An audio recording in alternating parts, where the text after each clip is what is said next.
What is solitary confinement? Imagine being locked in a room that is about 80 square feet with a bed, a toilet, and a sink. Depending on you, you might be able to smuggle in a picture of a dear one, but if found, it's going to be taken away anyways. But imagine having to be there for 23 hours out of a 24-hour day. And it's not just 23 hours, but what about 23 hours times 7 days, times 30 days, times 60 days, times 90 days, or even more? You're not sure how long you're going to be there. It just gives me the chills imagining not having contact with anyone, not being able to be outside and just have fresh air, or being able to watch my favorite shows. So solitary confinement is not always given for the right reasons. It has many effects, and they can vary from adults, juveniles, and the mentally ill. So why are prisoners sent to solitary confinement?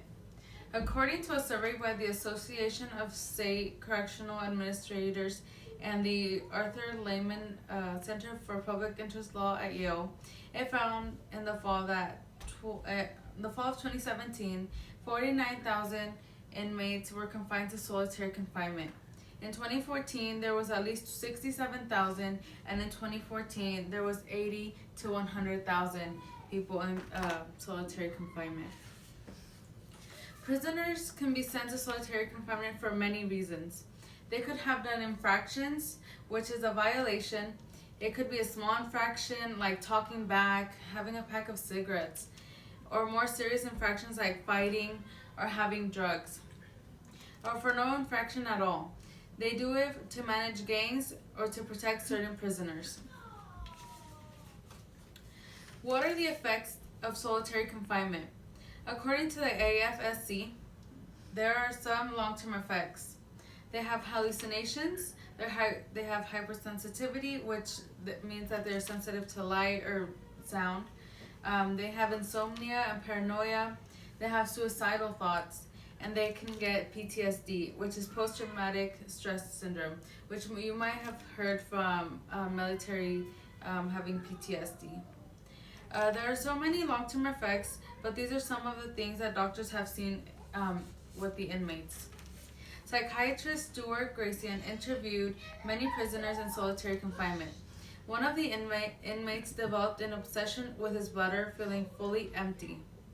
Grayson told Frontline, "Literally, that man spent hours, 24 hours a day. It was on his mind, hours, standing in front of the toilet trying to pee. It couldn't do anything else except focus on that feeling." Imagine that. Just if you're a man, just standing there trying to pee and nothing comes out.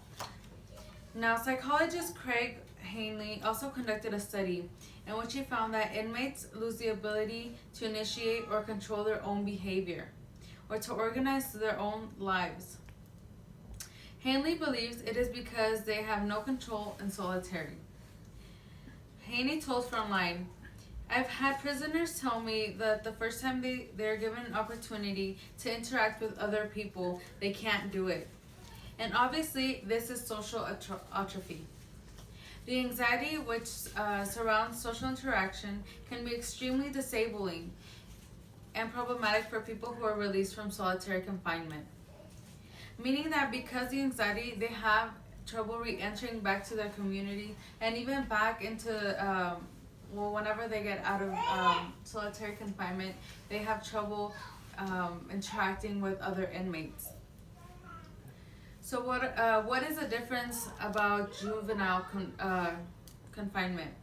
So according to juvenilelawcenter.org, there has been studies that juveniles in solitary confinement are mostly youth of color.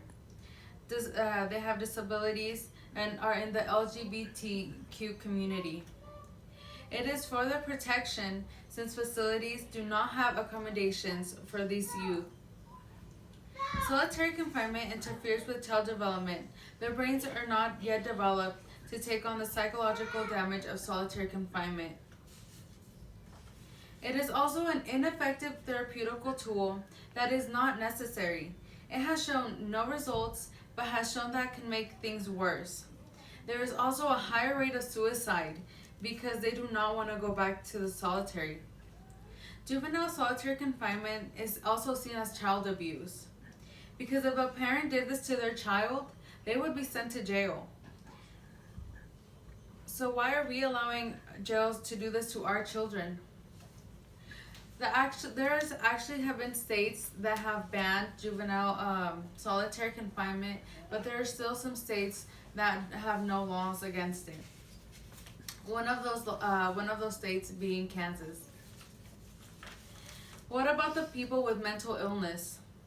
Even though the mentally ill are not fit for solitary confinement, they are still allowed to be there. Those who are mentally ill and in confinement can actually make their illness worse. There's also no proper medical procedures in place to deal with the mentally ill. That's why they're in solitary confinement. As long as they're in isolation, they will not get better. A federal judge in the Northern District of California said, it is the equivalent of putting an asthmatic in a place with little air, but they still continue to be sent to isolation. At Tama's Supermax prison in Illinois, a mentally ill inmate mutilated his own genitalia due to a psychotic break. If adults can't handle isolations, why do they think juveniles and mentally ill can? There are many things people don't think about when it comes to solitary confinement. It is crazy how not long ago I didn't know about this issue either. It's sad that not many people are aware of it. This doesn't just affect inmates, but their families and communities. When they get out, they are not able to interact with others. Things have to change in the prisons so that inmates are treated like people, so that the juveniles and the mentally ill are treated right. I feel like the time that they are in jail, it is a time for them to reflect and reflect on what they have done, and it is not for them to attempt to be tortured.